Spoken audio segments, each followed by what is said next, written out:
ஓம் சாந்தி. 12/4/2025 காலை முரளி. ஓம் சாந்தி. பாப்தாதா மதுபன். சிவத்தந்தையே பிரம்மா தந்தையோட உடல் அவதரிச்சு நமக்காக ஆசிரியராகி பாடம் எடுக்க வந்திருக்காரு. நம்மளாம் இறைமானவர்கள் மிக கவனமா ஆத்மா அபிமானி நிலையிலிருந்து இந்த ஞான முறையிலேயே நம்ம கேட்கலாம். பாபா சொல்றாங்க, இனிமையான குழந்தைகளே, உங்களுடைய இந்த பிராமண குலம் முற்றிலும் தனிப்பட்டதாகும். நம்மளுடைய இந்த பிராமண குலம் முற்றிலும் தனிப்பட்டதுன்றாரு. வெளி உலகத்தை பொறுத்த வரைக்கும் இது நம்மளுடையது தனிப்பட்டதுன்றாரு. பிராமணர்களாகிய நீங்கள் தான் ஞானம் நிறைந்தவர்கள்ன்றாரு. நாலேஜ்ஃபுல் நீங்கன்றாரு.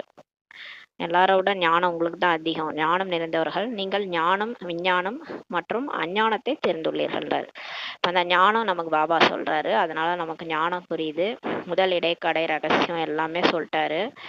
இந்த ஞானத்தை கடந்து நம்ம விஞ்ஞானம் பரந்தாமத்துக்கு போறோம். பரந்தாமமும் நமக்கு தெரியும் விஞ்ஞானம்ன்றது, மற்றும் அஞ்ஞானமும் நமக்கு தெரியும். அஞ்ஞானம்னா அந்த முன்னாடி நம்ம வாழ்ந்த வாழ்க்கை, கலியுக வாழ்க்கை, சூத்திரர்கள் வாழறது அஞ்ஞானம். அதையும் நம்ம புரிஞ்சிருக்கிறோன்றாரு. கேள்வி: எந்த ஒரு எளிய முயற்சியின் மூலம் குழந்தைகளாகிய உங்களுடைய மனம் அனைத்து விஷயங்களிலிருந்து இப்போ விடுபட்டு கொண்டே செல்லும்? எந்த ஒரு ஈஸியான முயற்சி, அதன் மூலமா நமக்கு இப்போ நம்ம மனசு எல்லா விஷயத்துலேருந்து விடுபட்டுட்டே போகும். அந்த முயற்சி மட்டும் செய்ய சொல்றாரு. பதில்: ஆன்மீக தொழில் மட்டுமே ஈடுபடுங்கள். அதாவது ஈஸியான முயற்சி என்னன்னா, பாபா சேவை மட்டும் செய்யுங்கன்றார். ஆன்மீக தொழில் மட்டும் ஈடுபடுங்கள். எந்த அளவுக்கு ஆன்மீக சேவை செய்து கொண்டே இருப்பீங்களோ அந்த அளவுக்கு மற்ற எல்லா விஷயங்கள்லேருந்து தானாகவே மனம் விடுபட்டு கொண்டே செல்லும்ன்றாரு. எந்த நேரம் முரளி படிக்கிறது, பாபா நினைக்கிறது, சென்டருக்கு போய் சேவை பண்ணுறது, இப்படி நம்ம மனசு அதிலேயே போயிட்டு இருந்துச்சுன்னா மற்ற விஷயங்கள் தானாகவே விடுபட்டுடும். ஏன்னா அந்த மாயா விஷயங்கள் நம்ம ஆத்மால சக்தி இழக்க வைக்குது, வெளி உலக விஷயங்கள்லாம். இதே நம்ம பாபாவை நினைக்கிறோம், முரளி படிக்கிறோம், பாபாவை நினைக்கிறோம்னா நம்ம ஆத்மால சக்தி கிடைக்கும்.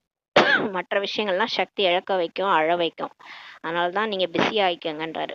ராஜ்யத்தை அடைவதற்கான முயற்சியில் ஈடுபட்டு விடுவீர்கள்ன்றாரு.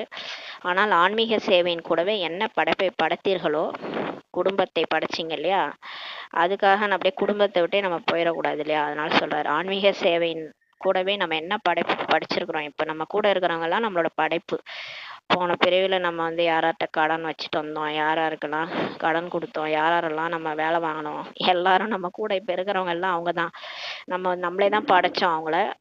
அவங்க மேலே பற்று வச்சுக்கிட்டு போன ஜென்மத்தில் விட்டுட்டு வந்தோம். இப்போ நம்ம கூடயே பிறந்திருக்கிறாங்க. அதனால அவங்களாம் நம்மளோட படைப்பு தான். அதனால அவங்களையும் பார்த்துக்கங்கன்றாரு. அப்படியே கூடவே பாபா சேவையும் பார்த்துக்கோங்க, பற்றுலேருந்து விலகுங்கன்றாரு. அதையும் நம்ம பாதுகாக்க வேண்டும்ன்றாரு. அதுக்காக வீட்டை விட்டுட்டு சன்னியாசிகள் மாதிரி ஒரேடியாக சென்டருக்கு போயிடக்கூடாதுன்றாரு. பாட்டு: யார் தலைவனோடு இருக்கிறார்களோ. ஓம் சாந்தி. பாபாவை தலைவன் என்று சொல்லப்படுகிறது. அப்போ யார் தலைவனோடு இருக்கிறார்களோன்னு பாட்டு ஓடுது. பாபாவை தான் தலைவன் என்று சொல்லப்படுகிறது. பாபாவிற்கு முன்னால் குழந்தைகள் அமர்ந்துள்ளார்கள். இப்போ நம்ம தான் உட்கார்ந்துருக்கோம் பாபாவுக்கு முன்னாடி. நாம் எந்த சாது சன்னியாசிக்கு முன்னாடி அமர்ந்திருக்கவில்லை என்பதை குழந்தைகள் தெரிந்துள்ளார்கள் சொல்றாரு. நமக்கு தெரியும், நம்ம ஒரு சாது சன்னியாசின்னா அவங்களாம் காவி உடை அணிஞ்சிருப்பாங்க. அதை வச்சே கண்டுபிடிச்சிடலாம். இங்கே நம்ம எந்த சாது சன்னியாசிக்கு முன்னாடி உட்காரலாம் நமக்கு தெரியும். பிரம்மா பாபா உடல்ல சிவத்தந்தை உட்கார்ந்துருக்கிறார். அந்த தந்தை ஞான கடலாக இருக்கின்றார். ஞானத்தின் மூலம்தான் நமக்கு சத்கதி ஏற்படுகிறதுன்றாரு. ஞானம், விஞ்ஞானம் மற்றும் அஞ்ஞானம் என்று சொல்லப்படுகிறதுன்றாரு. விஞ்ஞானம் என்றால் ஆத்மாபிமானியாக ஆவதாகுன்றார் பாபா. பாபா சொல்றார், விஞ்ஞானம்னால இந்த ஞானத்தையும் கடந்து போகிறது தான். பரந்தாமத்துக்கு போனோம்னா நம்ம புள்ளியா போகணும், அதுதான் விஞ்ஞானம். விஞ்ஞானம் என்றாலே என்னன்னா ஆத்மாபிமானியா ஆகிறது தான் விஞ்ஞானம்ன்றாரு பாபா சொல்றாரு. நினைவு யாத்திரையில் இருப்பது மற்றும் ஞானம் என்றால் சிருஷ்டி சக்கரத்தை தெரிந்து கொள்வதாகுன்றார். விஞ்ஞானம் என்றாலே ஆத்மாபிமானி ஆவது, நினைவு யாத்திரையில் இருப்பது அப்படின்றாரு பாபா. பாபா நினைக்கிறது, ஆத்மாபிமானியாக ஆகிறது விஞ்ஞானம்ன்றாரு. மற்றும் ஞானம்னா என்னன்னு சொல்றாருன்னா சிருஷ்டி சக்கரத்தை தெரிந்து கொள்வது, அதுதான் ஞானம்னு சொல்றாரு. ஞானம், விஞ்ஞானம் மற்றும் அஞ்ஞானம் இதனுடைய அர்த்தத்தை மனிதர்கள் முற்றிலும் தெரிந்திருக்கவில்லை சொல்றாரு. நீங்கள் இப்போது சங்கமேக பிராமணர்கள் ஆவீர்கள். இப்போ நம்ம சங்கமேக பிகேவா இருக்கிறோம். பிராமணர்களா பிரம்மா வாயு வழி மூலமா தத்தெடுத்திருக்கிறார் சிவபாபா நம்மள. உங்களுடைய இந்த பிராமண குலம் தனிப்பட்டதாகும். இதனை யாருமே தெரிந்திருக்கவில்லை சொல்றாரு. பிராமணர்கள் சங்கமேகத்தில் இருக்கின்றார்கள் என்ற விஷயம் சாஸ்திரங்கள்லே இல்லை. சாஸ்திரத்துல இந்த மாதிரி விஷயமே இல்லை. இந்த மாதிரி பிராமணர்கள் வாயிலிருந்து கொட்டினாங்க, பிரம்மா வாயிலிருந்துன்னு சொல்லியிருக்கிறாங்க. ஆனா வாயிலிருந்து எப்படி கொட்ட முடியும்? வாயில இருந்து யாராவது கொட்ட முடியுமா? ஏதாவது பிள்ளைங்க பிறக்குமா? வாய் மூலமா பிள்ளைலாம் பிறக்காது. வாயில இருந்து கொட்டினாங்க அப்படின்ட்டு காமிச்சிருக்காங்க. ஆனா உண்மையிலே பிரம்மா வாய் வழி வம்சம். வாயின்னா இந்த ஞானத்தை கேட்டு பிறந்தவங்க நம்மலாம் பிராமணர்கள். நம்ம இந்த மாதிரி சங்கமயுகத்துல இருக்கிறாங்கன்றது விஷயமே சாஸ்திரத்துல இல்லைன்றாரு. பிரஜாபிதா பிரம்மா இறந்து விட்டு சென்றிருக்கிறார். அவரை ஆதி தேவன் என்று சொல்கிறார்கள். பிரஜாபிதா பிரம்மா இருந்துட்டு தான் போயிருக்கிறாரு. அவரை தான் ஆதி தேவன்ட்டு சொல்றாங்க என்பதையும் தெரிந்துள்ளார்கள்ன்றாரு. ஆதாம் ஏவாள்னு சொல்றது ஆதி தேவன் எல்லாமே அவரை தான் நம்ம சொல்றது. ஏன்னா அவர்ல இருந்து தான் எல்லாருமே தோன்றாங்க. அவர் உடம்புல சிவன் நுழைஞ்சு அவர் பிரம்மான்னு பேர் வச்சு அது அவர் மூலமா தான் படைக்கிறாரு. அதனால அவர் ஆதி தேவன்ட்டு எல்லாரும் தெரிஞ்சிருக்கிறாங்க. ஆதி தேவி ஜெகதாம்பா. அவர் யார்? எதையும் உலகம் தெரிந்திருக்கவில்லை. ஆனா ஆதி தேவி ஜெகதாம்பா அங்காள பரமேஸ்வரி இவங்கெல்லாம் யார்? இவங்களை யாருன்னே தெரியாம இருக்கிறாங்க. கண்டிப்பாக பிரம்மாவின் வாய் வம்சாவளியாக தான் இருப்பார் சொல்றாரு. அம்மா கூட எப்படி வந்தாங்க? பிரம்மா மூலமா ஞானம் கேட்டுதான் வந்தாங்க இல்லையா? அவங்க அவங்க தலையில கலசத்தை வச்சுட்டாரு பாபா. அவங்க மூலமா அந்த யஜ்யத்தை பாதுகாக்க வச்சாரு. அவங்க கூட கண்டிப்பா அவர் மூலமா தான் வந்திருப்பாங்க. பிரம்மா வாய் வழி வம்சாவளியா தான் இருப்பார். அவர் ஒன்றும் பிரம்மாவின் மனைவி இல்லைன்னு சொல்றாரு. தத்தெடுக்கிறார் அல்லவா? அதனால குழந்தைகளாகிய உங்களையும் கூட பாபா தத்தெடுக்கிறார். இப்ப அம்மாவை எப்படி தத்தெடுத்தாரோ அது மாதிரி நம்மளையும் தத்தெடுக்கிறாரு. சிவன் பிரம்மா உடம்புல நுழைஞ்சு அவரை மனைவி ஆக்குறாரு. அதனாலதான் அந்த அர்த்தநாரீஸ்வரர் அப்புறம் இந்த விஷ்ணுவை கூட சொல்லுவாங்க மோகினி அவதாரம் எடுத்தாருன்ட்டு. அப்ப பிரம்மா இவர் தானே விஷ்ணு ஆகிறாரு. இப்ப சிவன் அவர் உடம்புல நுழைஞ்சு அவர் மனைவியாக்கி நம்மளெல்லாம் தத்தெடுக்கிறாரு. பிராமணர்களை தேவதைகள் என்று சொல்ல முடியாதுன்றாரு. இப்ப பிராமணர்களை நம்ம இப்ப இந்த கம்பளி பூச்சி கூட்டு புழு பருவத்துல இருக்கிறோம். இப்ப பிராமணரா ஆயிட்டு இருக்கிறோம். பட்டாம்பூச்சியா நம்ம ஒன்றும் ஆகல. அதனால இப்ப நம்ம தேவதைகள் கிடையாது. நம்ம அண்டர் ப்ராசஸ்ல இருக்கிறோம். அதனால நம்மள தேவதைகள்ன்ட்டு சொல்ல முடியாதுன்றாரு. இங்கே பிரம்மாவினுடைய கோயில் இருக்கிறதுன்றாரு. இங்க பிரம்மா கோயில் கூட இருக்குது இல்லையா? அவரும் மனிதர் தான் அல்லவா? அதனாலதான் ஒரு கோயில் இருக்குது. பிரம்மாவோட சரஸ்வதியும் இருக்கிறாங்க. பிரம்மா கூட ஒரு மனுஷர் தான். அவரோட சரஸ்வதியும் இருக்கின்றார். பிறகு தேவிகளின் கோயில்களும் இருக்கின்றன. ஆனா உலகம் ஃபுல்லா நிறைய அம்மன் கோயில்லாம் இருக்குது. சரஸ்வதி கோயில், லட்சுமி கோயில்லாம் இருக்குது. அனைவரும் இங்கே இருக்கும் மனிதர்கள் தான் அல்லவான்றாரு. அவங்க உடம்போட தானே காமிச்சிருக்கிறாங்க. அப்ப அவங்க தெய்வீக குணமுடைய மனிதர்கள் தான் அப்படின்றார் பாபா. ஒருவருடைய கோயிலை உருவாக்கி விட்டார்கள். பிரஜாபிதாவிற்கு நிறைய பிரஜைகள் இருப்பார்கள் அல்லவா? இப்போது உருவாகி கொண்டிருக்கிறார்கள். பிரஜாபிதாவுக்கு நிறைய பிரம்மாவுக்கு நிறைய கை காமிச்சிருப்பாங்க. அந்த மாதிரி பிரஜைகளின் தந்தை அப்படின்னா பிரஜாபிதான்னு சொல்றோம். அப்ப பிரஜைகளுக்கு நிறைய பிரஜைகள் அவங்களுக்கு இருப்பாங்க இல்லையா? அவர் வாய் மூலமா பிறந்தவங்க, அவர் ஞானத்தை கேட்டு பிறந்தவங்க நிறைய பேர் இருப்பாங்க இல்லையா? அவங்க கூட இப்ப உருவாகி கொண்டிருக்கிறார்கள் சொல்றாரு. பிரஜாபிதா பிரம்மாவின் குலம் வளர்ந்து கொண்டிருக்கிறதுன்றாரு. அனைவரும் தர்மத்தின் தட்டெடுக்கப்பட்ட குழந்தைகள் ஆவர் சொல்றாரு. இப்போது உங்களை எல்லையற்ற தந்தை தர்மத்தின் தத்தெடுக்கப்பட்ட குழந்தைகளாக இப்ப ஆக்கியுள்ளார். இப்ப சிவன் தான் இந்த காரியத்துல செய்ய வைக்கிறாரு. அவர் தான் நம்மளை தத்தெடுக்கப்பட்ட குழந்தைகளா ஆக்கியுள்ளார். பிரம்மாவும் கூட எல்லையற்ற தந்தையின் குழந்தையே ஆவார். இந்த பிரம்மா பாபா கூட அவரு சாதாரண மனுஷனா தான் இருந்தார். அவர் உடம்புல இவர் நுழைஞ்சுதான் அவர் பிரம்மான்னு பேர் வச்சு அவரை பிரம்மா காரியத்தை செய்ய வைக்கிறார். படைப்பு காரியத்தை செய்ய வைக்கிறாரு. செய்பவர்லாம் கடவுள் தான். அதனால இவர் கூட எல்லையற்ற தந்தையின் குழந்தை ஆவார்ன்றாரு. இவருக்கும் கூட அவரிடம் தான் ஆசி கிடைக்கிறது. பிரம்மா பாபா கூட சிவபாபாடம் தான் ஆசி கிடைக்குது. பேரன் பேத்திகளாகிய உங்களுக்கும் கூட அவரிடம் தான் ஆசி கிடைக்கிறதுன்றாரு.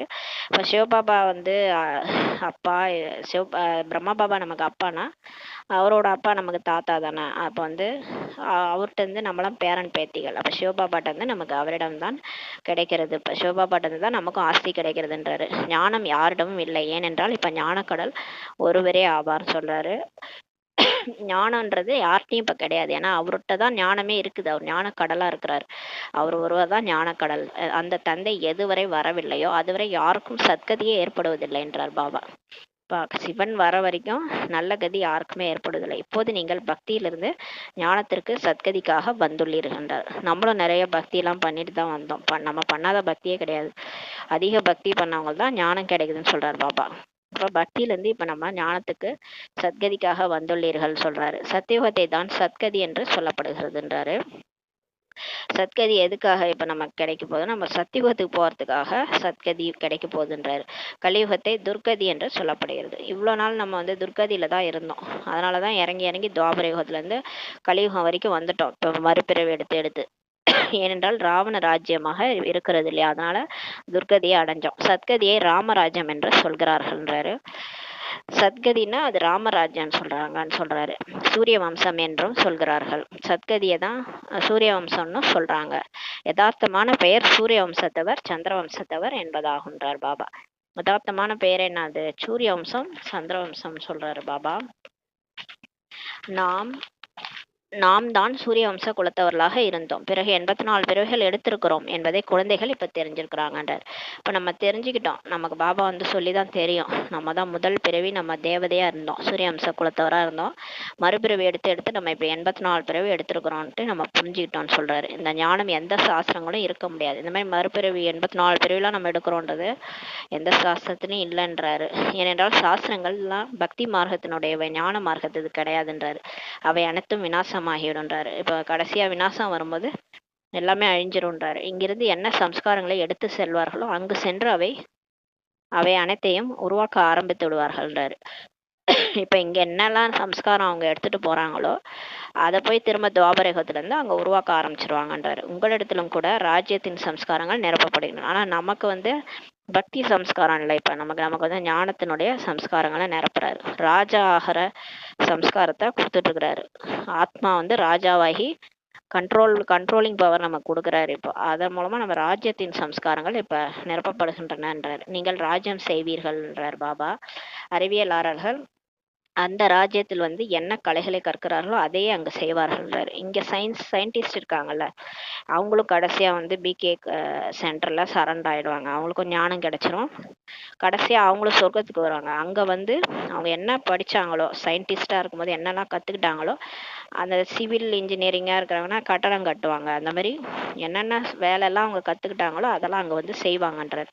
கண்டிப்பாக சூரியவம்ச சந்திரவம்ச ராஜ்யத்தில் செல்வார்கள்ன்றார். அவர்களிடத்தில் வெறும் அறிவியல் ஞானம் மட்டுமே இருக்கிறதுன்றார்.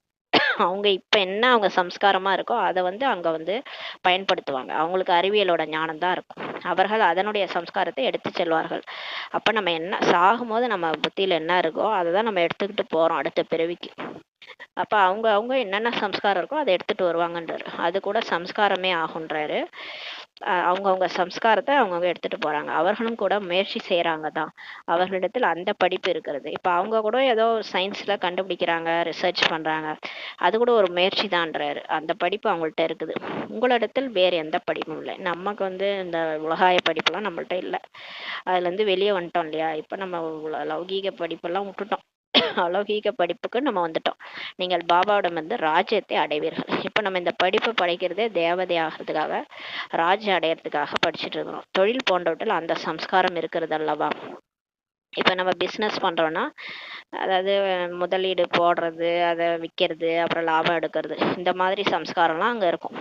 அதுல எவ்வளவு சச்சரவுகள் இருக்கின்றனன்றாரு. ஆனால் எதுவரை வானப்பிரஸ்த நிலையை அடையவில்லையோ அதுவரை வீடு வாசலையும் பராமரிக்க வேண்டும்ன்றார்.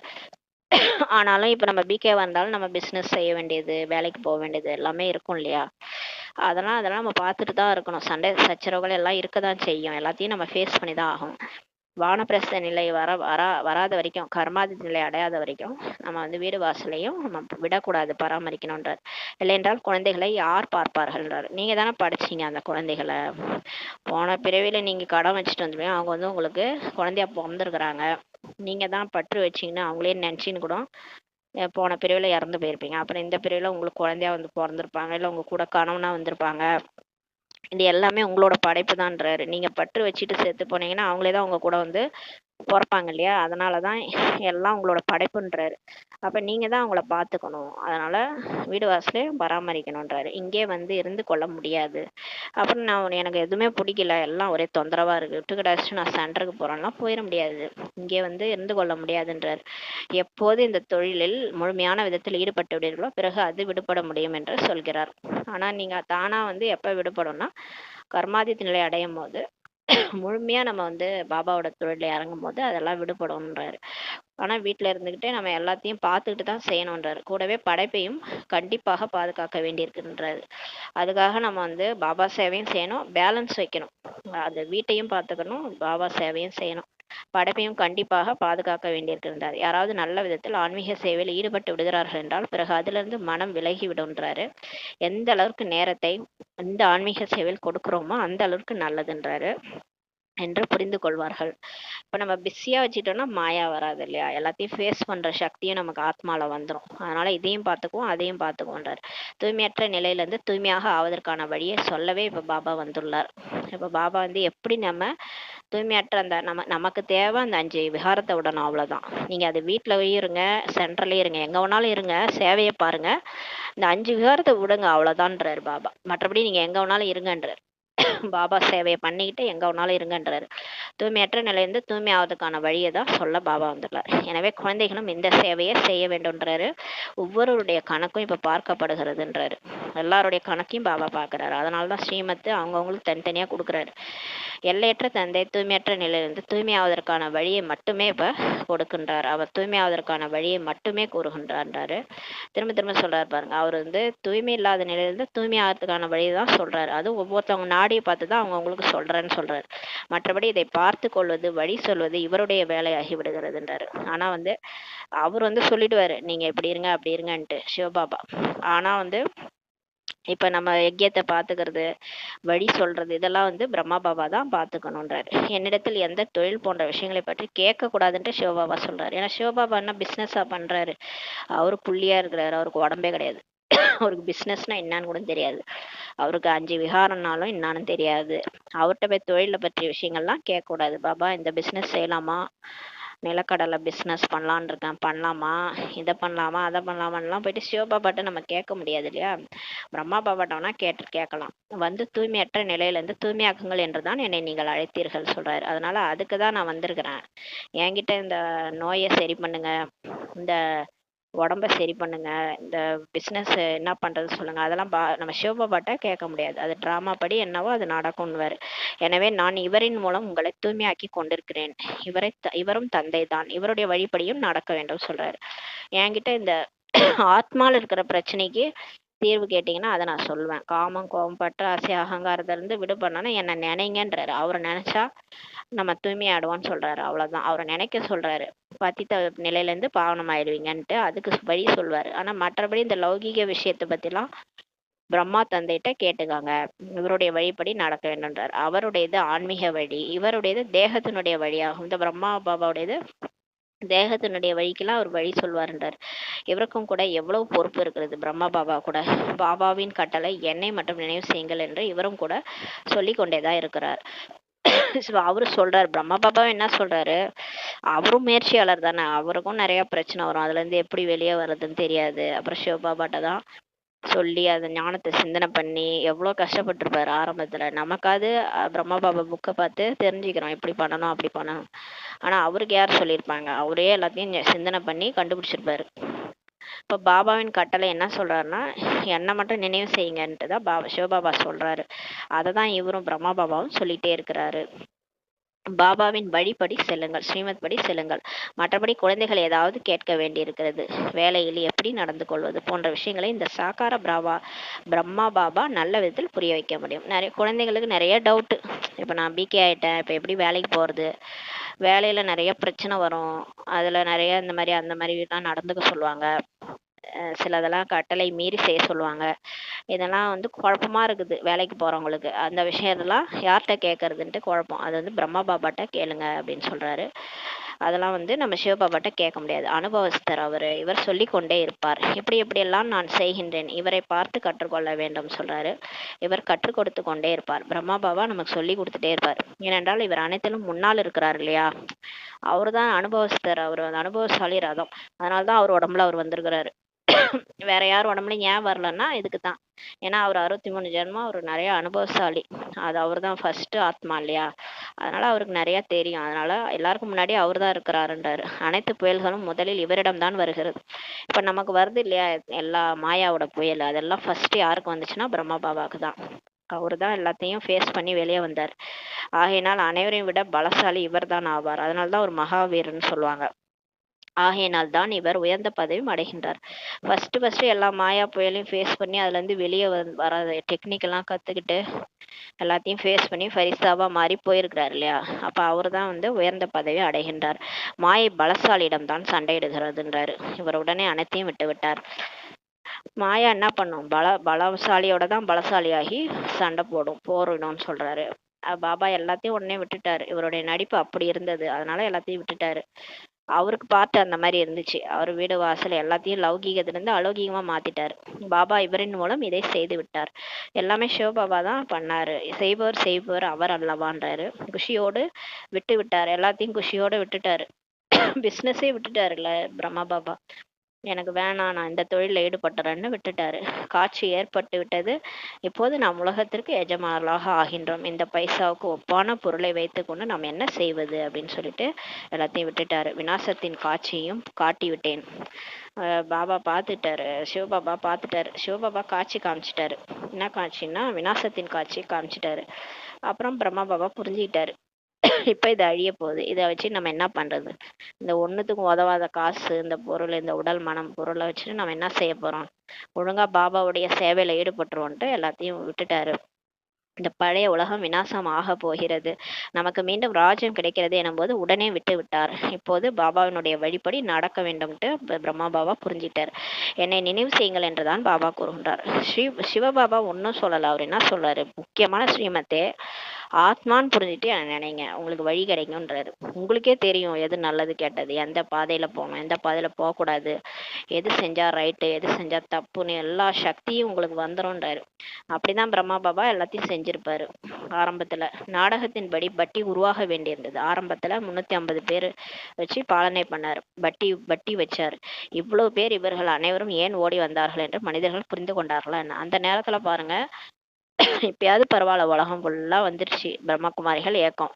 எல்லாருமே படிக்கிறாங்க. மெடிடேஷன் ஏதோ உலகத்தினருக்கு தெரியுது, ஏதோ மனசுக்கான மெடிடேஷன், இங்க போனா அமைதியா இருக்கு, ஏதோ நல்லது செய்யறாங்க, இதனால நல்லது நடக்குதுன்னு புரிஞ்சிட்டாங்க. ஆனா அந்த காலத்துல ஃபர்ஸ்ட் எல்லாரும் ஓடி வந்தாங்க. பிரம்மா பாபா உடல்ல சிவபாபா வரும்போது அந்த கவர்ச்சினாலே ஓடி வந்துட்டாங்க. வீட்டுல இருந்து இந்த மாதாஸ்லாம் ஓடி வந்துட்டாங்க. எதுக்கு இவ்வளவு பேர் ஓடுறாங்கன்னா அந்த காலத்துல புரிஞ்சிக்கவே இல்லை. புரிஞ்சு கொண்டார்களா என்னன்றாரு. இவர் ஒன்றும் சாதுவோ சன்னியாசியோ அல்ல இல்லையா? இவர் எளிமையாக தான் இருக்கின்றார். அவர் ஒன்றும் காவி உடையெல்லாம் உடிச்சிட்டு கமண்டலாம் வச்சுட்டு உட்கார்ந்துருந்தாரு. சாதாரணமா உட்கார்ந்துருந்தாரு. எளிமையானவராக இருக்கின்றார். இவர் யாரையும் ஓடி வர வைக்கவில்லை. அவர் ஒன்றும் பிரம்மா பாபா ஒன்றும் யாரையும் ஓடி வர வைக்கவில்லை. கிருஷ்ணருடைய சரித்திரம் எதுவுமே இங்க இல்லைன்றாரு. மனிதர்கள் அனைவருடைய மகிமை எதுவும் இல்லை. மகிமைகள் அனைத்தும் ஒரு தந்தையினுடையதாகும் சொல்றாரு. எல்லாமே அந்த வைப்ரேஷன் தான், சிவபாபாவுடைய அந்த வைப்ரேஷன். எப்பேற்பட்டவர் சிவபாபா, அவருடைய வைப்ரேஷன் தான் எல்லாம் ஓடி வந்தாங்க. கடவுளோட வைப்ரேஷன்ல, அதனால எல்லாம் ஓடி வராங்க. அவ்வளவுதான் சொல்றாரு. பாபா தான் வந்து அனைவருக்கும் சுகம் கொடுக்கின்றார், உங்களோடு பேசுகின்றார். இப்ப பிரம்மா உடல்ல வர்றது யாரு? சிவபாபா தான். அவர் தான் வந்து பேசுறாரு நம்மகிட்ட. அவர் தான் சுகம் கொடுக்கிறார். நீங்கள் இங்கே யாரிடம் வந்துள்ளீர்கள்? உங்களுடைய புத்தி அங்கேயும் செல்லும், இங்கேயும் இருக்கும். ஏனென்றால் சிவபாபா அங்கே பரந்தாமத்தில் இருக்கக்கூடியவர் என்பதை தெரிந்துள்ளீர்கள் இல்லையா? அதனால சில டைம்ல நம்ம வந்து அங்கேயும் நினைப்போம் பாபாவை, அப்புறம் கீழேயும் நினைப்போம், கீழே பிரம்மா பாபா உடல்லையும் நினைப்போம். இப்போது இவருக்குள் வந்துள்ளார். இப்போ நம்ம பிரம்மா பாபா உடல்ல உட்காந்து பேசிட்டு இருக்கிறாரு. அதனால இங்கேயே நம்ம அவரை நினைக்கலாம். பாபாவிடமிருந்து நமக்கு சொர்க்கத்தின் ஆசை இப்ப கிடைக்க வேண்டும். கலியுகத்திற்கு பிறகு கண்டிப்பாக சொர்க்கம் வரும். இப்ப இரவு முடிஞ்சா பகல் வருது இல்ல, பகல் முடிஞ்சா இரவு வருது. அது எங்கேயாவது மாத்த முடியுதா? யாராவது மாத்தி காட்டுங்க பாப்போம். அதெல்லாம் சொல்ல மாட்டாங்க. யாரும் சொன்னோன்னா அதெல்லாம் அப்படிதான் அப்படின்னுவாங்க. அதே மாதிரிதான் கலியுகத்திற்கு பிறகு கண்டிப்பாக சொர்க்கம் வரும். இருள் முடிஞ்சு கண்டிப்பா பகல் வரும். அதான் சொர்க்கம். சொர்க்கம் கண்டிப்பா வரும்ன்றாரு. வாழ்க்கை அப்படியே இருக்காதுன்னு சொல்லுவாங்கல்ல, அந்த மாதிரிதான் வந்து இப்படியே இருக்காது, மாற்றம் ஒன்றே மாறாதது. கண்டிப்பா இந்த கலியுகம், களி முத்தி போயிடுச்சுன்னுவாங்களே, களி அழிஞ்சு சொர்க்கம் வரும்ன்றாரு. கிருஷ்ணர் கூட பாபாவிடம் வந்து ஆசையை பெற்று சென்று ராஜ்யம் செய்கின்றார். இப்ப அந்த கிருஷ்ணரே வந்து இப்ப பாபாட்ட தான் ஆசை அடைஞ்சு போய் ராஜ்யம் பண்றாரு. இதில் சரித்திரத்தின் விஷயமே இல்லைன்றாரு. உயர்ந்தலும் உயர்ந்தவர் ஒரு தந்தையே ஆவார். சிவன் தான் உயர்ந்தலும் உயர்ந்தவர். அவருக்கு தான் மகிமையும் நடக்கிறது. எல்லா புகழும் இறைவனுக்கேன்றாங்களா, இவர் கூட அவருடைய அறிமுகத்தை தான் கொடுக்கின்றார். இந்த பிரம்மா பாபா நந்தி மாதிரி அவர் உடல்ல தான் இவர் வந்திருக்கிறார். இவர் கூட பாபாவை பத்தி தான் சொல்லி கொடுக்குறாரு. நானே கடவுள்னு அவர் சொல்லிக்கல. ஒருவேளை அவர் நான் சொல்கின்றேன் என்று சொன்னால் இவர் தன்னை பற்றி சொல்கின்றார் என்று மனுஷங்க புரிஞ்சுக்குவாங்க இல்லையா. அதனால அவர் என்னைக்குமே நான் சொல்றேன்னு சொன்னதே கிடையாது. முரளிய சிவபாபா சொல்றார் சிவபாபா சொல்றாருன்னு தான் சொல்வார். இந்த விஷயங்களை குழந்தைகளாகி நீங்கள் புரிந்து கொள்கிறீர்கள். பகவானை ஒருபோதும் மனிதன் என்று சொல்ல முடியாது. எந்த ஒரு மனுஷனையும் பகவான்ட்டு சொல்ல முடியாது, பகவானையும் நம்ம மனுஷன்ட்டு சொல்ல முடியாது. அவர் எப்போதுமே ஒரு நிராகாரமானவராக தான் இருக்கிறார் இல்லையா. அவர் உடம்புலே வர்றதில்ல, புள்ளியா தான் இருக்கிறார், பரந்தாமத்தில் இருக்கிறார். உங்களுடைய புத்தி மேலேயும் செல்கிறது, பிறகு கீழேயும் வருகிறதுன்றாரு. நம்ம யோகா பண்ணும்போது நமக்கு மேலேயும் புத்தி போகுது, கீழேயும் வருகிறதுன்றாரு. பாபா தூர தேசத்திலிருந்து மாற்றனுடைய தேசத்தில் வந்து நமக்கு படிப்பித்து விட்டு பிறகு சென்று விடுகின்றார். இப்ப பாபா மேலேருந்து வராரு. தூர தேசன்றது பரந்தாம். அங்கேருந்து வந்து இந்த மாட்டான் இந்த ராவண ராஜ்யத்துல தான் வராரு. வந்து நமக்கு படிப்பு சொல்லி கொடுத்துட்டு போயிடுறாரு. நான் ஒரு வினாடியில் வருகின்றேன் என்று அவரே கூறுகின்றார். நேரமே பிடிப்பதில்லை. ஏன்னா ஆத்மா ராக்கெட் மாதிரின்னு சொல்லியிருக்காரு ஒரு முரளியில. அது எங்க வேணாலும் சல்லுன்னு போயிடும்ன்றாரு. அந்த மாதிரி அவருக்கு டைமே எடுக்கிறது இல்லை. டக்குன்னு வராரு, வந்து பாடம் சொல்லிட்டு டக்குன்னு போயிடுறாரு. ஆத்மாவும் கூட ஒரு சரீரத்தை விட்டுவிட்டு மற்றொன்றில் செல்கிறதுன்னு. இப்போ ஆத்மா கூட அப்படிதான். அந்த டைம் வந்துச்சுன்னா அந்த உடம்ப விட்டுட்டு வேற ஒரு சரீரத்துல, ஒரு குழந்தை சரீரத்துல போயிட்டு பிரவேசமாயிடும். யாருமே ஆத்மாவை பார்க்க முடியாதுன்றாரு. அது மாதிரி தான் பரமாத்மாவையும் பார்க்க முடியாது. உயிர் எப்படி போச்சு நீங்க பாக்குறீங்களா அப்படின்னு நல்லா பேசிட்டு இருக்கிறாங்க, போயிட்டாங்க அப்படின்ட்டு அந்த உடல் வந்து எரிச்சிடும். நம்ம அந்த ஆத்மா வந்து அவ்வளோ நாளா அவங்க பேசிட்டு இருந்தது அங்க யாருன்னா அந்த உயிர் தான், அந்த ஆத்மா தான். அந்த உயிர் எப்படி போச்சு நம்மளால பார்க்கவே முடியல இல்லையா. அப்ப ஆத்மாவை பார்க்க முடியாது, யாரும் பார்க்க முடியாது. ஆத்மா மிகவும் வேகமானதாகும், ஃபாஸ்ட்ன்றாரு. அது ஃபாஸ்டா ஓடினுன்றாரு. அதான் சொன்னார்ல நேத்து, உங்களுக்கு ரெக்கை இல்லை அதனால தான் நீங்க மாட்டிட்டு இருக்கீங்க, ரெக்கை மட்டும் இருந்தா பறந்துருவீங்கன்னாரு. ஒரு வினாடியில் ஜீவன் முக்தி என்று பாடப்பட்டுள்ளது இல்லையா.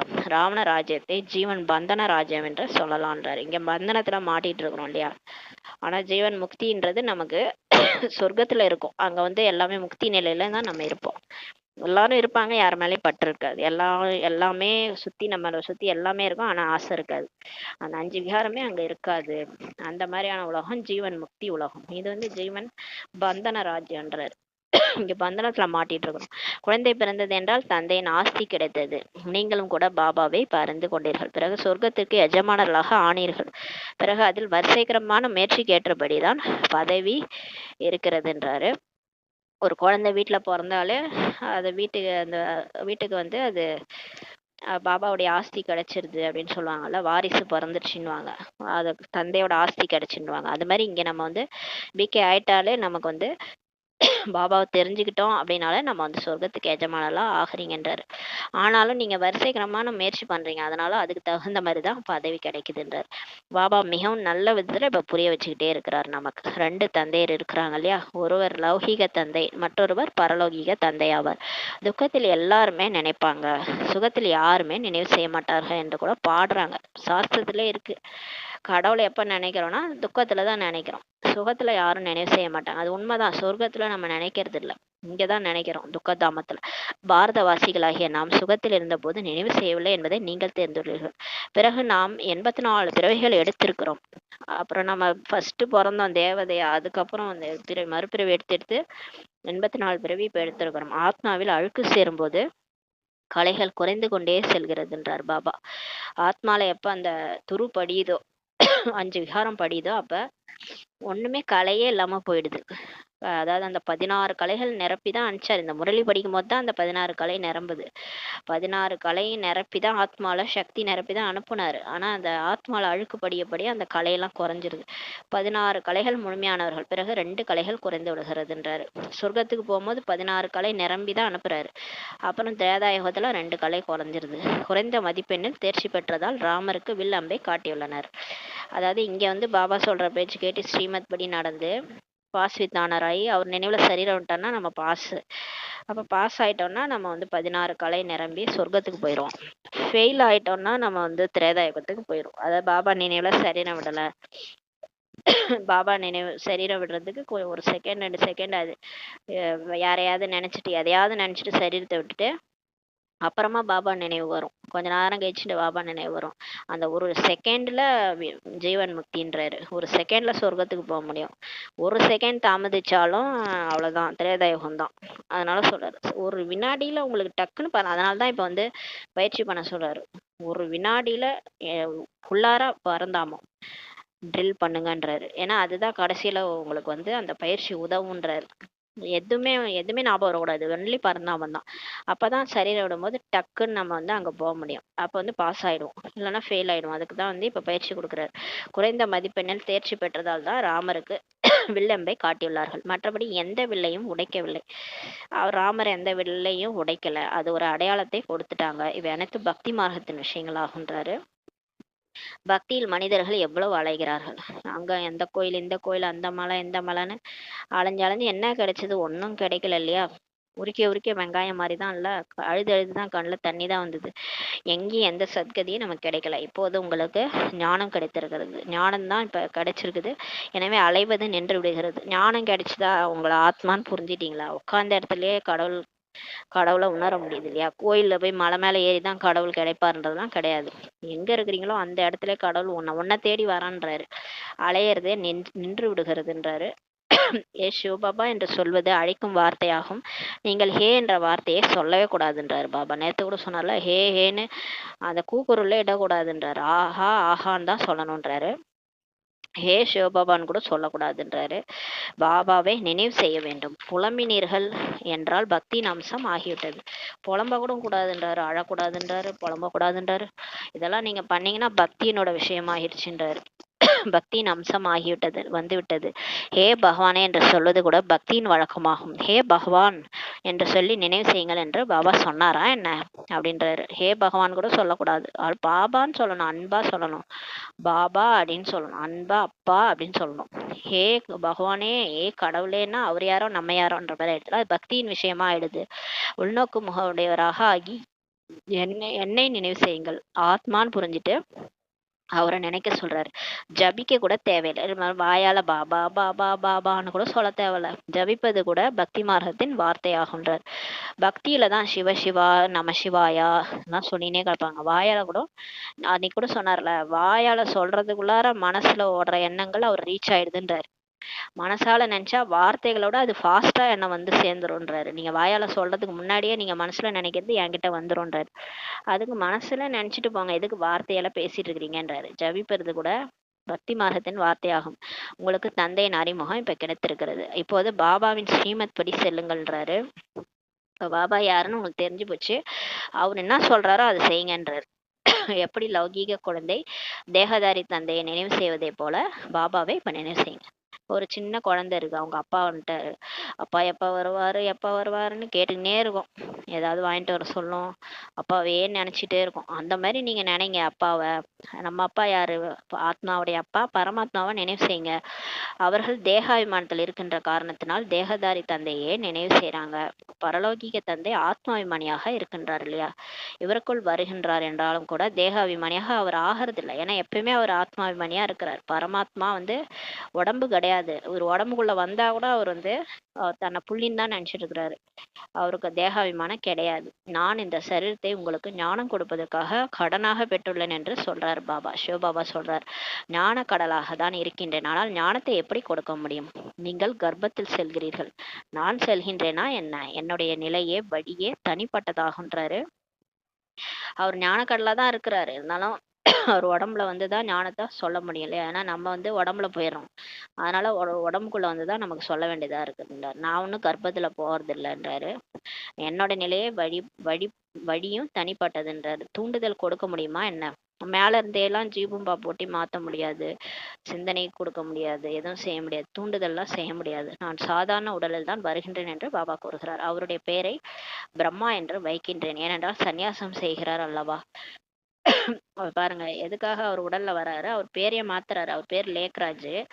பிசினஸ் பண்ணிட்டு இருந்தாரு, அவர் வைர வியாபாரி. அவர் பேரையே மாத்தி பிரம்மான்னு ஏன் வைக்கிறாருன்னா, ஏனென்றால் அவர் சந்நியாசம் செய்யறார் அல்லவா, அதனால பிரம்மான்னு வைக்கிறார். இப்போது பிராமணர்களின் மாலை உருவாக முடியாது என்பதை குழந்தைகளாகி நீங்கள் தெரிந்துள்ளீர்கள், ஏனென்றால் உடைந்து கொண்டே இருக்கிறது.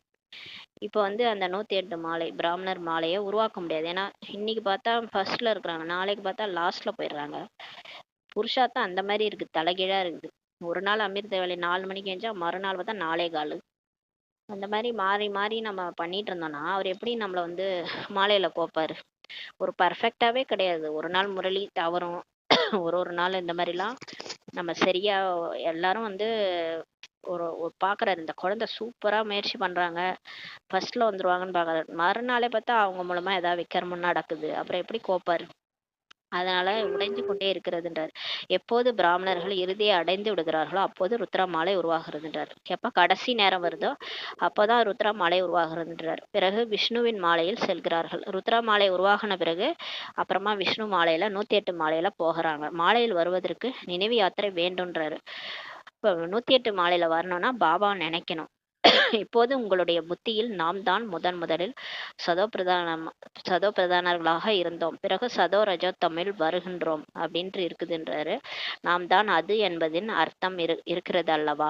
நான் தான் அது. அம்சோ சோகம்னா நான் தான் அதுன்னா நானே கடவுள் கிடையாது. நான் தான் வந்து தேவதையா இருந்தேன். நான் தான் தேவதையிலேருந்து இறங்கி இப்படி மனுஷன் ஆயிட்டேன். எப்படி இருந்தனா இப்படி ஆயிட்டான்ற மாதிரி அதுதான் சொல்ல வர்றாரு. ஓம் என்பதின் அர்த்தம் தனிப்பட்டது. ஓம் என்றாலே ஆத்மான்னு சொல்றாரு. பிறகு அதே ஆத்மா தான் சொல்லுது, ஆத்மாக்களாகிய நாம் தான் தேவதையா இருந்தோம், சத்திரியரா இருந்தோம், பிறகு அவர்கள் ஆத்மா தான் பரமாத்மா ஆகிறது என்று சொல்லிட்டாங்க. அம்சோ சோகம்னா இப்படின்னு நினைச்சுக்கிட்டாங்க, நானே கடவுள் நினைச்சிட்டாங்க. ஆனா அது அப்படி கிடையாது. நான் தான் தேவதை, சத்திரியர், வைஷ்யர், சூத்திரரா இப்ப மனுஷனாயிட்டேன். அதுதான் ஹம்சோ சோகம்ன்றாரு. உங்களுடைய ஓம் மற்றும் நாம் தான் அது என்பதன் அர்த்தம் முற்றிலும் தனிப்பட்டதாகுன்றாரு. நம்ம ஓம்னா ஆத்மா, நான் தான் அது, அம்சோ சோகம்னா அதோட அர்த்தம் வேறன்றது நமக்கு தெரியுன்றார். பிறகு ஆத்மா வர்ணங்களில் வருகிறது. ஆத்மாக்களாகிய நாம் முதல் தேவதைகளாக சத்திரிகளாகவும் ஆகின்றோம்.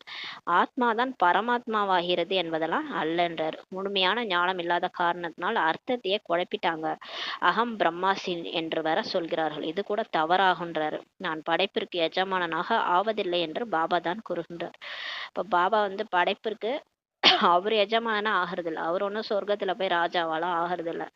இந்த படைப்பினுடைய எஜமானர்கள் நீங்கள் தான் ஆவீர்கள்ன்றார். நீங்க தான் படைக்கிறீங்க பூமியை, நீங்க தான் அங்க போய் வாழ போறீங்க, நீங்க தான் எஜமானர்களா ஆக போறீங்க. நான் ஒன்றும் ஆகிறது இல்லைன்றார். நீங்க தான் உலகத்திற்கு எஜமானர்களாக ஆகின்றீர்கள் சொல்றாரு. பிரம்மம் என்பது தத்துவமாகும். பிரம்மன்றது ஒரு 6வது தத்துவம், வசிப்பிடம் தான், ஆத்மாக்கள் வசிக்கிற இடம். ஆத்மாக்களாகி நீங்கள் இந்த படைப்பினுடைய எஜமானர்களாக இப்ப ஆகுறீங்க. இப்போது பாபா அனைத்து வேத சாஸ்திரங்களின் யதார்த்தமான அர்த்தத்தை அமர்ந்து கூறுகின்றார். இப்போது படித்து கொண்டே இருக்க வேண்டும் சொல்றாரு. நம்மள படிச்சுட்டே இருக்க சொல்றாரு. உலகத்துல ஏதாவது நடந்துட்டு போகுது அதெல்லாம் பார்க்காதீங்க, இப்ப நீங்க மாட்டு படிச்சுட்டே இருங்கன்றாரு. பாபா உங்களுக்கு புதிய புதிய விஷயங்களை இப்ப புரிய வச்சுக்கிட்டே இருக்கிறார். பக்தி என்ன சொல்கிறது, ஞானம் என்ன சொல்கிறது. பக்தி மார்க்கத்தில் கோயில் எல்லாம் உருவாக்கி இருக்கிறாங்க, ஜபம் தவம் செய்துள்ளார்கள், பணத்தை செலவழித்துள்ளார்கள். உங்களுடைய கோயில்களை நிறைய பேர் கொள்ளையடித்துள்ளார்கள். நம்ம தான் வந்து பக்தி மார்க்கம் ஸ்டார்ட் பண்ணதுன்றார் பாபா. பிரம்மா பாபா தான் வந்து ஆரம்பத்துல சோம்நாத் கோயில் கட்டினது. விக்ரமாதித்ய மகாராஜாவா அவர் தான், அந்த ஆத்மா தான் விக்ரமாதித்ய மகாராஜாவா துவாபர யுகத்துல பிறந்து கோயில் கட்டினது. அந்த கோயிலே நிறைய பேர் கொள்ளையடிச்சிட்டு போயிட்டாங்க. இது கூட நாடகத்தின் நடிப்பாகுன்றாரு. பிறகு கண்டிப்பாக அவரிடம் திரும்ப கிடைக்கும். என்னெல்லாம் இந்த பாரதத்துல இருந்து கொள்ளையடிச்சிட்டு போனாங்களோ வெளிநாட்டுக்கு, அந்த வெளிநாட்டுல இருந்து திரும்ப அந்த பணம்லாம் இங்க பாரதம் கடன் வாங்கும். எல்லாத்தையும் திரும்ப கடன் வாங்கும் பாரதம். அப்புறம் கொடுக்காமலே விநாசம் ஆயிடும். அதான் நேத்து சொன்னார்ல, இது கடன் வாங்கினா இல்லை கொடுக்காமலே விநாசம் முடிஞ்சிட்டா யாரும் கொடுக்க முடியாதுன்ட்டு. அது மாதிரி கடைசியா நம்மள்ட்ட இருந்து போனதெல்லாம் நம்மகிட்டே வந்து சேர்ந்துருன்றாரு. நாடகத்தின்படி திரும்ப வந்து எல்லாம் வந்து கிடைக்க வேண்டும்ன்றார். இப்போது பாருங்கள் எவ்வளவு கொடுத்து கொண்டிருக்கிறார்கள். அப்ப நமக்கு தான் கொடுத்துட்டு இருக்கிறாங்க. நாளுக்கு நாள் அதிகரித்து கொண்டே இருக்கிறார்கள். இவர்களும் வாங்கி கொண்டே இருக்கிறார்கள். அவர்கள் எவ்வளவு எடுத்தார்களோ அவ்வளவு முழுமையான கணக்கை கொடுப்பார்கள்ன்றாரு. எவ்வளோ இங்க இருந்து கொள்ளையடிச்சிட்டு போனாங்களோ வெளிநாட்டுக்கு எல்லாத்தையும் கொடுத்துருவாங்க. அது ஃபுல்லா கணக்கு முடிஞ்சாதான் விநாசமே ஆகுன்றாரு. உங்களுடைய பணத்தை யார் சாப்பிட்டார்களோ அவர்கள் விழுங்கிவிட முடியாதுன்றாரு. கண்டிப்பா எல்லாம் திரும்ப வரும்ன்றாரு. பாரதம் அழிவற்ற கண்டம் அல்லவா, பாபாவினுடைய பிறப்பிடமாக இப்ப இருக்கிறது. இங்கேதான் பாபா கூட வருகின்றார் இல்லையா. பாபா இந்தியால தான் வராரு, வேற எந்த நாட்டிலையும் வரல இல்லையா. பாபாவினுடைய கண்டத்திலிருந்து தான் எடுத்து செல்கிறார்கள் என்றால் திருப்பி தரதான் வேண்டும். சிவபாபாவுடைய கண்டத்திலிருந்தே எடுத்துட்டு போயிட முடியுமா என்ன? எல்லாம் திரும்ப கொண்டாந்து கொடுத்துதான் ஆகணுன்றாரு. பாருங்கள் சமயப்படி எப்படி கிடைக்கிறதுன்னு உங்களுக்கே தெரியுன்றாரு. பாப்பீங்க எல்லாம் எப்படி கொண்டாந்து கொட்டுறாங்கன்னு பாருங்க. இங்க இருந்து எடுத்துட்டு போனதெல்லாம் திரும்ப உங்கள்ட்ட வரும்ன்றாரு. இந்த விஷயங்களை நீங்கள் தான் தெரிந்துள்ளீர்கள்ன்றாரு. இதெல்லாம் நமக்கு தான் தெரியும். எந்த சமயத்தில் விநாசம் வரும் என்பதை அவர் தெரிந்துள்ளார்களா என்ன? அரசாங்கம் கூட இந்த விஷயங்களை ஏற்றுக்கொள்ளாது. இப்ப உலகமே விநாசம் ஆக போகுதுன்ட்டு வெளிநாட்டினருக்கும் தெரியாது, கவர்மெண்ட்டும் ஏத்துக்காதுன்றாரு. நமக்கு தான் தெரியும். நாடகத்துல விநாசம் பதிவாகியுள்ளதுன்றார். நாடகத்துல இது பதிவாகியுள்ளது. கடன் வாங்கி கொண்டே இருக்கிறார்கள். திரும்ப வந்து கொண்டிருக்கிறது. இப்ப இந்தியா கடன் வாங்கிட்டு இருக்குது இல்லையா? எல்லாம் அதெல்லாம் என்னன்னு அர்த்தம்னா, நம்மள்ட்ட இருந்து போனது திரும்ப வந்துட்டு இருக்குதுன்றாரு. நம்முடைய ராஜ்யத்துல இருந்து நிறைய பணத்தை கொண்டு சென்றார்கள் இல்லையா? அதை திரும்ப கொடுத்து கொண்டிருக்கிறார்கள் சொல்றாரு. இந்தியாவுல இருந்து எடுத்துட்டு போனதெல்லாம் திரும்ப இப்ப அவங்க கடனா நமக்கு கொடுத்துட்டு இருக்கிறாங்க. நம்ம கடன் வாங்கல, அவங்க நமக்கு கொடுத்துட்டு இருக்காங்கன்றாரு. உங்களுக்கு எந்த விஷயத்தை பற்றி கவலையும் இப்ப இல்லைன்றார் பாபா. இப்ப நமக்கு எதை பத்தியும் கவலை இல்ல. நம்ம கவலையற்ற ராஜாவா இருக்க சொல்றாரு. பாபாவை நினைவு செய்வதற்கான கவலை மட்டும்தான் நமக்கு இருக்கு. ஏன்னா நமக்கு என்னன்னா, நம்ம பாவம் அழியணும், நம்ம போகணும், சொர்க்கத்துக்கு போகணும், நல்ல பதவி அடையணும், இதுதான் நமக்கு கவலையா இருக்கணும்ன்றாரு. அவரை நினைவு செய்வதற்கான கவலை மட்டும்தான் நமக்கு இருக்குது. ஐயோ முழு நாளும் நினைக்கலையே, ஐயோ வேஸ்ட் பண்ணிட்டனே, இதுதான் நம்ம கவலையா இருக்கணும். மற்ற கவலை எல்லாம் இருக்கக்கூடாது. நினைவின் மூலம்தான் பாவம் பஸ்மமாகுன்றாரு. எவ்வளவு பாபா நினைக்கிறீங்களோ அவ்வளவு பாவம் அழிஞ்சிரும்னு சொல்லி பாபா சொல்றாரு. ஸ்ரீமத் கிடைத்து கொண்டே இருக்கிறது. இப்போ பாபா நமக்கு ஸ்ரீமத் கொடுத்துட்டே இருக்காரு. அழிவற்ற டாக்டரிடம் ஒவ்வொரு விஷயத்திலும் நம்ம வழி கேட்க வேண்டும். அவர் தான் அழிவற்ற சர்ஜனா இருக்கிறார் இல்லையா? ஆத்மாவுக்கு வைத்தியம் பார்க்குறவரு. ஆத்மால என்ன பிரச்சனைன்னு சொன்னாலும் உடனே சொல்லுவாரு, இதை பண்ணுங்க அதை பண்ணுங்கன்னு. தேகத்துல ஏதாவது பிரச்சனை, பிசினஸ்ல ஏதாவது பிரச்சனைனா பிரம்மா பாபாட்ட கேட்டா அவரு சொல்லுவாரு. இப்பயும் கேட்டீங்கன்னா சொல்லுவாரு. நீங்க வந்து அவ்வியக்த ரூபத்துல இருந்து கேட்கணும். உடல் உணர்வுல இருந்து கேட்டீங்கன்னா ஒரு ஒரு பதிலும் வராது. நீங்க வந்து பரிஸ்தாவா பறந்து போயிடணும். சூட்சும உலகத்துல போயிட்டு அங்க போய் கேட்கணும், பாபா எனக்கு இந்த பிரச்சனை, என்ன வழியை சொல்லுங்கன்ட்டு. உடனே பாபா வந்து வழி சொல்லுவார். இதை செய் குழந்தை, இதை செய் குழந்தைன்னு சொல்லுவார். அழிவற்ற டாக்டரிடம் ஒவ்வொரு விஷயத்திலும் இப்ப வழி கேட்க வேண்டும். நல்லது. இனிமையான காணாமல் போய் கண்டெடுக்கப்பட்ட செல்ல குழந்தைகளுக்கு தாயும் தந்தையுமான பாப் தாதாவின் அன்பு நினைவுகளும் காலை வணக்கமும். ஆன்மீக குழந்தைகளுக்கு ஆன்மீக தாய் தந்தையின் நமஸ்காரம். நாம் ஆன்மீக குழந்தைகள் ஆன்மீக தாய் தந்தைக்கு நமஸ்காரம். தாரணைக்கான முக்கிய சாரம். ஃபர்ஸ்ட் பாயிண்ட், எவ்வளவு நேரம் கிடைக்கிறதோ அவ்வளவு நேரம் இந்த ஆன்மீக தொழிலை செய்ய வேண்டும். ஆன்மீக தொழிலின் சம்ஸ்காரத்தை இப்ப ஏற்படுத்த வேண்டும். தூய்மையற்றவர்களை தூய்மையாக்கும் சேவையை செய்ய வேண்டும். ரெண்டாவது பாயிண்ட், உள்நோக்கு முகமுடையவர்களாக ஆகி பாபாவை மட்டுமே நினைவு செய்ய வேண்டும். வாயிலிருந்து ஹே என்ற வார்த்தையை வரக்கூடாது. பாருங்க, இதெல்லாம் ஸ்ரீமத்து கொடுக்குறாரு. ஹேன்னு சொல்லக்கூடாது. பாபான்னு அன்பா வாயில வரணும். ஹே அப்படின்லாம் வரக்கூடாது. எப்படி பாபாவிற்கு அகங்காரம் இல்லையோ அது போல அகங்காரம் இல்லாதவர்களாக ஆக வேண்டும். வரதானம், மனதின் எண்ணம் மற்றும் விருத்தி மூலம் சிரேஷ்டமான அதிர்வலைகளின் நறுமணத்தை பரப்பக்கூடிய சிவசக்தி கம்பைன்ட் ஆகுக. இப்ப மனசுல எண்ணம் ஓடுது இல்லையா? அந்த எண்ணம் மற்றும் உள்ளுணர்வு மூலமாக சிரேஷ்டமான வைப்ரேஷன்ஸ் பரப்புங்க. மனசால சொல்லுவோம்ல, நான் மனசால நினைச்சேன் நீ வந்துட்ட அப்படின்னு சொல்லுவோம். அந்த மாதிரி அந்த மனசுல ஒரு உள்ளபூர்வமான அந்த தாட்ஸ் இருந்ததுன்னா அதெல்லாம் நடக்கும். அதனால வந்து உள்ளபூர்வமா உள்ளுணர்வு மூலமா சிரேஷ்டமான வைப்ரேஷன்ஸ் பரப்புங்க. அந்த ஊதுவத்தி ஏத்தி வச்சா எப்படி வந்து அந்த வாசனை வீடு ஃபுல்லா பரவுது, அந்த மாதிரி நம்ம ஆத்மாவனுடைய வைப்ரேஷன் நறுமணம் பரவணுன்றாரு. அந்த மாதிரி பரப்பக்கூடிய சிவசக்தி கம்பைன்ட் ரூபமா ஆகுகன்றாரு. அவர் கூட இணைஞ்சு நீங்க இருங்கன்றாரு. எவ்வாறு தற்காலத்தில் ஸ்தூலமான நறுமணத்திற்கான சாதனங்களால் ரோஜா, சந்தனம் மற்றும் வெவ்வேறு விதமான நறுமணத்தை பரப்புகின்றார்களோ அதுபோல சிவனோடு சக்தியாக இணைஞ்சு நீங்கள் மனதின் எண்ணம் மற்றும் விருத்தி மூலம் சுகம், சாந்தி, அன்பு, ஆனந்தத்தின் நறுமணத்தை பரப்புங்கன்றார். இப்ப நம்ம வீடு வாசனையா இருக்கணும், கடை வாசனையா இருக்கணும்னா இந்த சந்தனம்லாம் தெளிப்பாங்க, ரோஜாலாம் வைப்பாங்க, ரோஸ் வாட்டர்லாம் தெளிச்சோன்னா வாசனையா இருக்கும். அது மாதிரி நம்ம வந்து ஊதுவத்தி ஏற்றி வச்சாலும் வீடு ஃபுல்லா வாசனையா இருக்கும். அதனால அந்த மாதிரி நீங்க இப்ப நம்மள ஆன்மீக ரோஜா மலர் சிவனோடு சக்தியா இணைஞ்சு மனசோடைய வைப்ரேஷன் மூலமா நீங்க இந்த சுகம், சாந்தி, அன்பு, ஆனந்தத்தின் நறுமணத்தை இப்ப பரப்புங்கள்ன்றாரு. தினமும் அமிர்த வேளையில் விதவிதமான சிரேஷ்டமான அதிர்வலைகளின் நீரூற்று போல ஆத்மாக்கள் மீது பன்னீர் தெளித்துடுங்கன்றாரு. அப்ப எப்ப சரியான டைம் நமக்கு இந்த நறுமணத்தை பரப்புறதுக்குன்னா காலை வேலை தான். மற்ற வேலையில தான் நம்மளே டென்ஷனா ஏதாவது வேலையா சுத்திட்டு இருக்கிறோம்ல. அதனால காலையில எந்திச்சு செய்யுங்க. விதவிதமான சிரேஷ்டமான அதிர்வலைகளை நீரூற்று மாதிரி, அருவி மாதிரி கொட்டுங்கன்றார். பன்னீர் தெளிங்கன்றார். ஆத்மாக்கள் அந்த அருவி கிட்டக்க போனோம்னா அப்படியே சின்ன சின்னதா தெளிக்கும் பாருங்க. அந்த மாதிரி ஆத்மாக்கள் மீது இப்ப இந்த வைப்ரேஷனை தெளிச்சிருங்க. எண்ணம் என்ற தானியங்கி சுவிட்சை மட்டும் ஆன் செய்திருங்கன்றாரு. சுவிட்ச் மட்டும் ஆன் பண்ணுங்க. எண்ணம் என்ற சுவிட்ச் ஆன் பண்ணுங்க. அப்போது உலகத்தில் அசுத்தமான விருத்திகளின் துர்நாற்றம் என்ன உள்ளதோ அது சமாப்தி ஆகும். நம்ம இந்த மாதிரி நல்ல எண்ணங்களை உருவாக்கும் போது அந்த கெட்ட எண்ணங்களோட வைப்ரேஷன் உலகம் ஃபுல்லா இருக்குல்ல, அந்த காமம், கோபம், பற்று, ஆசை, அகங்காரம், அதுதான் உலகம் ஃபுல்லா இப்ப வியாபிச்சிருக்கு. அதோட துர்நாற்றம் அதெல்லாம் சமாப்தி ஆயிடும். நீங்க வந்து பரப்ப சமாப்தி ஆயிடும்னு சொல்றாரு. ஸ்லோகன்: சுகத்தை வழங்கும் வள்ளல் மூலம் சுகத்தின் பொக்கிஷத்தை பெறுவது, இதுவே அவருடைய அன்பின் அடையாளமாகும் சொல்றாரு. அவரோட அன்புனுடைய அடையாளம் என்ன? நம்மள பாருங்க, நம்ம அவரை மறந்துட்டோம். அவரை மறந்துட்டு அவரை பேரையே தூற்றிட்டோம். அவர் என்னென்னலாம் அக்கிரம அநியாயம் நம்ம பண்ணிக்கிறோம். சர்வ வியாபின்னு சொன்னோம். ஈஸ்வரன் சர்வ வியாபி, இவரை கடவுளை பிடிச்சி திட்டுறது, எல்லா வேலையும் நம்ம பண்ணோம். ஆனா நமக்கு அவர் என்ன பண்ணாரு? அவர் என்ன செய்தாரு? ஒருத்தர் அவர் ஞானம் செய்துன்ற மாதிரி சுகத்தை வழங்கும் வள்ளலா சுகத்தை தான் கொடுக்குறாரு இல்லையா? அதை தான் நமக்கு கொடுக்குறாரு. இதுதான் அவருடைய அன்பின் அடையாளமாகும் சொல்லி சொல்றார். அவ்யக்த சமிஞ்ஞை: இணைந்த ரூபத்தின் நினைவினால் சதா வெற்றியாளர் ஆகுங்கள். எந்த அளவு சக்திகளிடம் சக்தி உள்ளதோ அந்த அளவே பாண்டவர்களுக்கும் விஷாலமான சக்தி உள்ளது. எப்படி நம்ம மாதாஸ்க்கு சக்தி இருக்குதோ, மாதாஸ் சிஸ்டர்ஸ்க்கு சக்தி இருக்குதோ,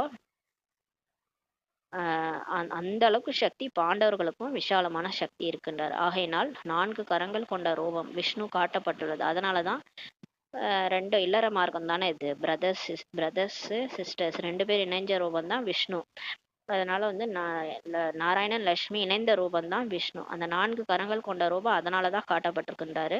சக்திகள் மற்றும் பாண்டவர்கள் இவர்கள் இருவரின் இணைந்த ரூபத்தின் மூலமே விஸ்வ சேவை காரியத்தில் வெற்றி கிடைக்கிறதுன்றார். அதனால நம்ம சென்டர்ல மாதாஸும் இருக்கணும், பிரதர்ஸும் இருக்கணும். அதனாலதான் பாபா 2 பேரும் இணைச்சு வச்சிருக்காரு. 2 பேரும் இருந்தாதான் அந்த இணைந்த ரூபத்தின் மூலம்தான் விஸ்வ சேவை காரியத்துல கூட வெற்றி கிடைக்கிறதுன்றாரு. அதனால எல்லாருக்கும் இம்பார்ட்டன்ஸ் கொடுக்கணும். ஆகையினால் சதா ஒருவருக்கொருவர் இப்ப சகயோகி ஆகி இருங்க அப்படின்றாரு. மாதாஸ், பிரதர்ஸ், சிஸ்டர்ஸ் எல்லாம் ஒருவருக்கொருவர் சகயோகியாகி இப்ப இருங்க. பொறுப்பு கிரீடத்தை சதா அணிந்தே இருக்க வேண்டும் சொல்றாரு. எப்பயுமே அந்த பொறுப்பு நம்மளுடையது. உலக பொறுப்பு, விஸ்வ சேவை நம்மளுடையது. பாபா என் தலைமையில வச்சிருக்காருன்னு ஒவ்வொருத்தவங்களுக்கும் அந்த பொறுப்பு கிரீடம் எடுத்துக்கணும். அப்பதான் நமக்கு அங்க ராஜ்ய கிரீடம் கிடைக்கும். பொறுப்பு கிரீடம் இங்க தலையில எடுத்துக்கிட்டாதான் அங்க விஸ்வராஜ்ய அதிகாரியா ஆகும்போது அங்க நமக்கு தலையில ராஜ்ய கிரீடம் பாபா கொடுப்பாரு. அதனால இங்க பிரதர்ஸ் சிஸ்டர்ஸ் 2 பேருமே, பாண்டவர்கள் சக்தி சேனை 2 சேனையுமே பொறுப்பு கிரீடத்தை சதா அணிந்தே இருக்க வேண்டும். நம்ம தலைமையில இந்த உலகத்தினுடைய பொறுப்பே பாபா கொடுத்துருக்கிறாருன்ட்டு அந்த பொறுப்பு கிரீடத்தை எப்பயுமே அணிஞ்சே இருக்கணும்னு சொல்லி பாபா சொல்றாங்க. ஓம் சாந்தி. நன்றி பாபா, நன்றி ரமா, நன்றி பரிவாரம்.